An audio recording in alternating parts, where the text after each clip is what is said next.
Morning, everybody. I wanted to come here to talk about manifesting.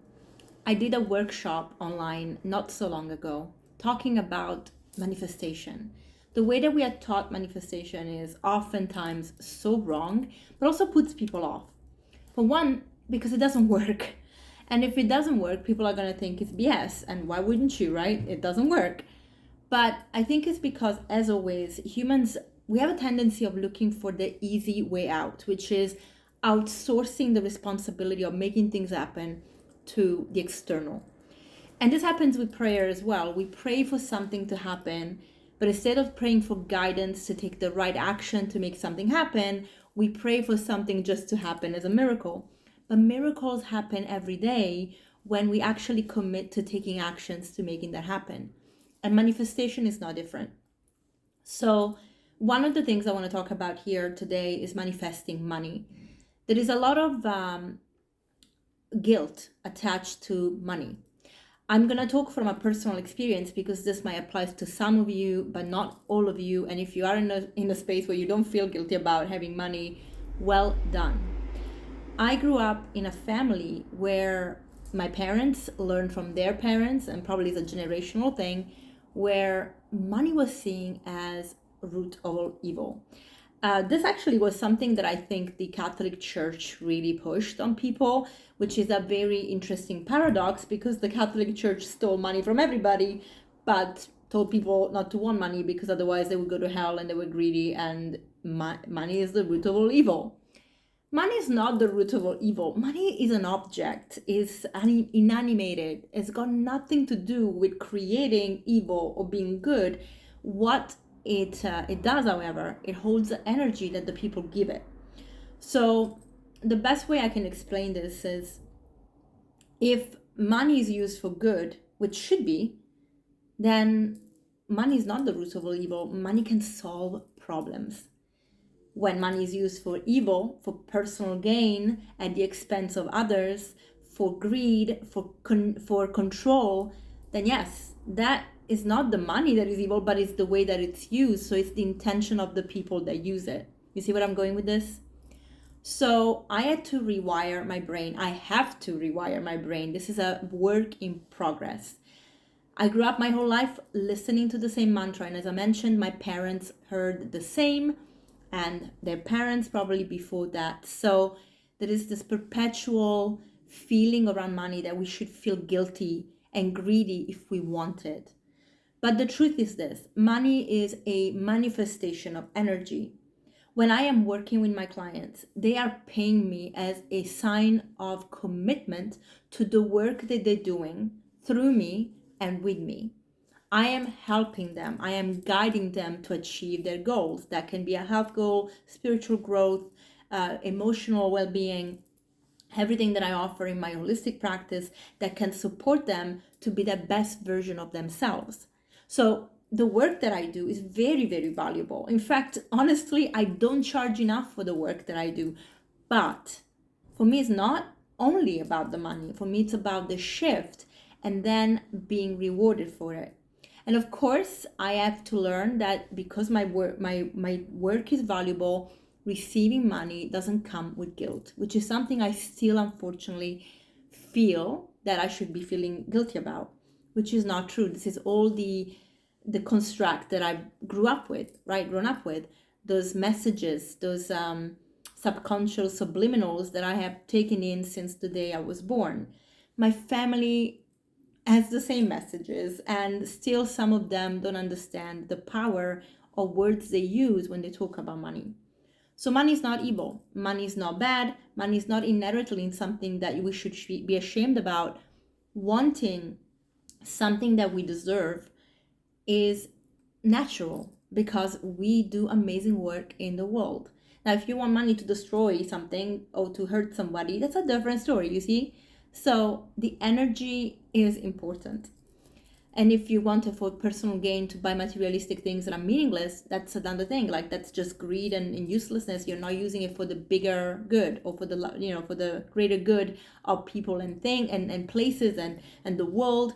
But some of us, especially many of us, I shouldn't be many of us, especially in my community here, we are all aligned to a purpose. So getting paid for our work and making sure that we use our resources to make changes in this world, it's powerful. My work, especially with women, is all about creating this shift. I'm here to serve. And in serving, I am getting back wealth that allows me then to create the life that I want so that I can keep on giving more and more and more. I am unique in what I do, just like you are unique in what you do.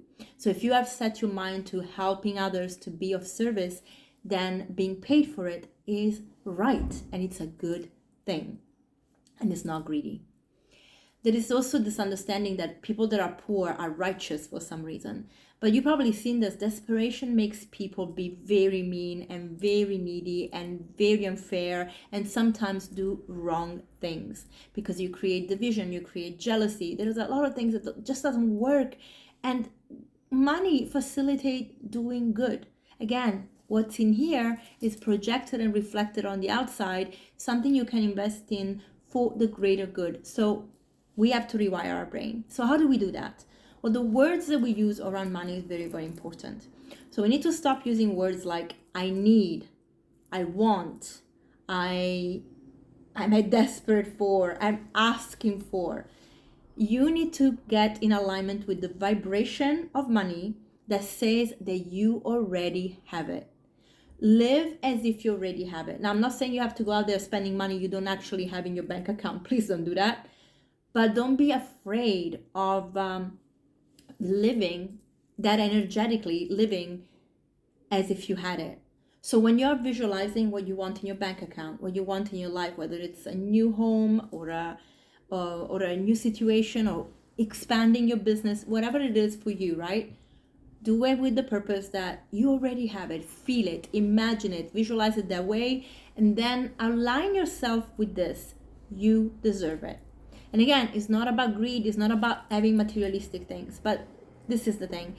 Living in a space that makes you feel like you're at home allows your parasympathetic system to quiet down and be calm and be not stressed and have your space where you can reconnect and recharge and feel at home and ground yourself so that you can be a better version, calmer version of yourself and translate that in the work you do for others.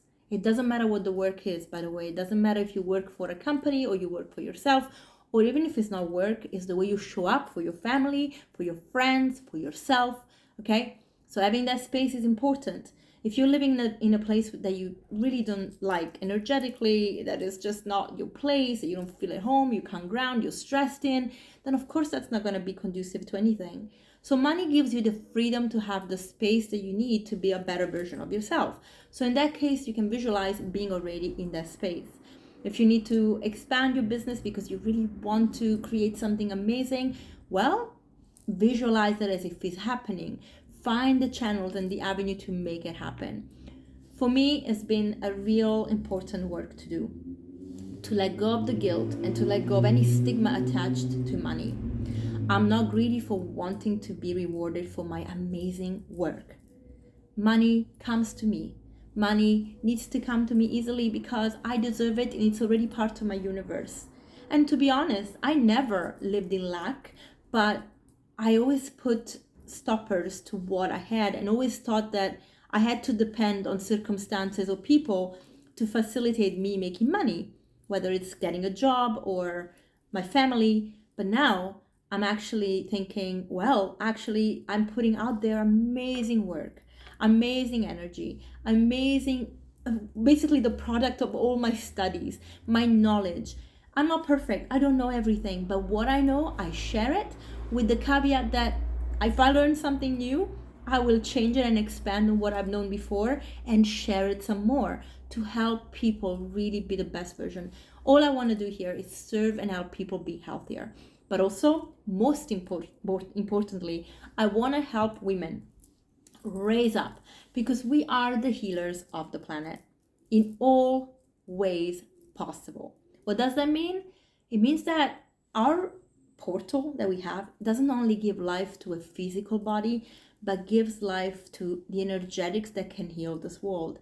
When we are in a positive state of understanding that our feminine power is divine. We are divine. This world has been run by toxic masculinity. So you can see why money has been attached to the toxic masculinity and therefore may have had a very negative connotation. But what if money, which is just an object, is linked to a positive femininity with a balance of positive masculinity? They're both needed for creation, and we can create something amazing, which is what is in the world: healing people, helping people, supporting people, sharing knowledge, helping people get closer to the creator, because we are so disconnected from source because religions, politics, you name it, right? This atheism, like we don't believe in anything because believing is creepy, or because religions are not really the control system. Yes, they are, but not because of God, it's because of humans. So we have to understand that massive difference, and the work that we do every day can really intensify this expansion, this growth, and this healing. So ladies, I'm talking to you especially because ultimately women are going to really nurture this planet, make it better. We are. There is an energy in the air that has been changing for a year. I felt it. It's been rocking my world, rocking my everything. Everything is changing in my life because of that energy shift.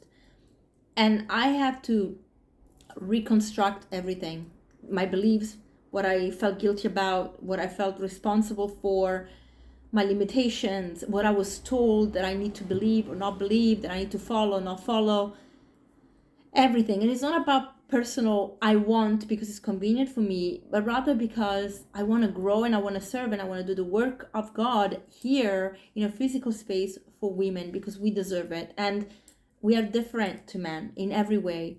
I definitely start from the physical, because if we are not healthy, we can't be the best version of ourselves. When we don't feel good, we can't be doing good. It's just impossible. It doesn't work. But when we feel amazing, when we feel connected, when we feel linked, and when we feel powerful, and when we feel grounded, when we feel like we are in a good space, we can make magic happen. And I want that for you because I want that for me, right? I want that for me, and I think we all deserve it. So ladies, I'm talking to you about this. So manifest in a way that is positive. Stop saying I need to make more money, I want more money, or I need to do this, I need that. You have to start shifting your mindset as if you already have it and not feel guilty about it. I am going to experience this. I am in a place of abundance. I am creating the life that I want. You need to rewire your brain, just like I am, to feel that we deserve it, and therefore we're already living in that vibration, and stop thinking about when it happened, why doesn't it happen, stressing. You need to just, honestly, the way that things are happening for me is that I'm surrendering to everything. I feel that innate calling to make things happen sometimes is very scary, but I am allowing it to just flow. And I'm like, I'm surrendering this feeling. I don't know why I have it. I'm gonna have to process it, but right now I know that I need to do this and it's okay. And also I read this quote that I thought was so beautiful. Fear is just the confirmation that you are taking action. If you didn't take action, we wouldn't be afraid of the outcome. You wouldn't be afraid of what's happening, what's on the other side, because you'd be stuck in your comfort zone, not being afraid of anything, because you are in the same place you've been, so you're comfortable with it. And a lot of us, and I say this in many of my videos, we are comfortable with the uncomfortable because it's familiar. And humans are very resistant to change sometimes. I have learned that I am the person that wants adventure in my life. That means change doesn't actually make me afraid. Of course, it makes me nervous, and it depends, right? I mean, when it's big changes, I feel fear, but then it's the fear of what's the unknown out there. But I have faith that I will do the right thing, because I know when I look back in my life, no matter what crap I've done, I honestly had my guardian angels and God being there holding me. Otherwise, by now, I wouldn't exist on this planet. I'd be dead. I also, through my work on the Akashic Records, through my work on learning about who I am, what I'm here for, the lessons I had to learn, I realized that there are things in my past lives that I didn't do that I came here to learn, which is why I even chose the family that I have. And whilst we didn't always have an easy time, and I didn't grow up in a perfect idyllic family that was easy for me, the lessons that I learned are invaluable. And as I heal myself and I heal my ancestral lineage, especially the women's side, I am transferring that energy to them to do the same. It's their responsibility. All of the women in my lineage, it's their responsibility to take action and to do the work like I'm doing it.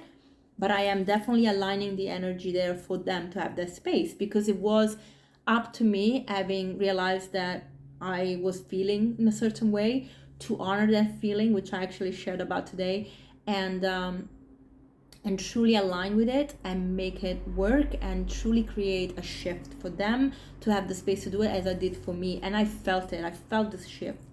I actually talked about it in one of my podcasts. When I did my my constellation healing, ancestral healing, I realized that I had this misplacement where in the lineage I had my connection with my grandmother that was very strong, but it was like me, she was my mother. My mother was on the side because I never felt like she was my mother figure. But realistically speaking, my mother was my mother, and she was missing her mother too. So there was this break in the lineage. And then I learned that my grandmother also missed her mother, because she passed away very quickly. I don't know what the relationship they had was. This was wartime, it's not easy, right? My grandmother was sent to live with her godmother, who treated her like Cinderella. There's a lot of trauma ancestrally that is passed down the lineage. So I have recognized a lot of things, and my mom recognized a lot of things that come from the lineage genetically that we don't even know why they're there, which is feeling responsible and guilty for others, having to take care of others, because otherwise we feel guilty if we put ourselves first. Taking care of others is something that is innate in me, and I love it. Is that feminine, nurturing energy, but not anymore at the expense of my happiness and my well-being, because I've done that forever. I've always put other people first, and I always thought if I didn't, they wouldn't love me for who I am. And I am worthy of love, and I am worthy of more, even if I can't put other people first before me. I have to nurture me, and I have to value me first. And that's normal, and it's positive, and it's healthy. And then I can look after everybody else.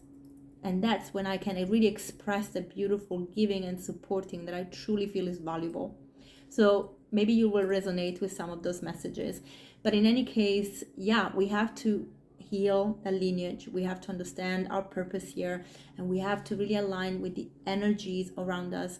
What we want is already here. And you can decide if it's already part of your reality by really feeling that you deserve it and you already have it, and then it will manifest in one way or another. Don't try and control anything. Just feel deep inside that it's already part of your reality. It will happen. I have manifested things without even realizing, sometimes good, sometimes not so good. We're always manifesting. This is something I mentioned. But the important thing is that we have to take steps to make it manifest. We can't just wish it upon a star and poof, it appears. Unfortunately, it doesn't work that way. That's magic. And even in Harry Potter, things don't just appear that way. You could see they had magic and they still had to do a lot of shit. So, it's an example. So I hope that this was helpful. I really, really look forward to having more of these conversations, especially when we talk about the pillars of health in the beautiful inner circle that I created. Please join us. Please make sure you're part of the community. I really have created this course to teach you everything about health. And I am focusing a lot on the physical health first, because again, it's really important that you're feeling physically strong to achieve everything else. You can't be fragile physically and then trying to be strong in other areas of your life. It just doesn't align. Alignment means we are in a certain vibration in all aspects of our life. That is emotionally, that is physically, that is psychologically, and spiritually. In every single part of our life, alignment needs to happen so that we can be the stronger version of ourselves. So guys, I really look forward to talking to you. Go into the show notes here and check out the link to the inner circle and join. If you have any questions, get in touch with me. I'm happy to answer any, happy to have a quick call. See you soon.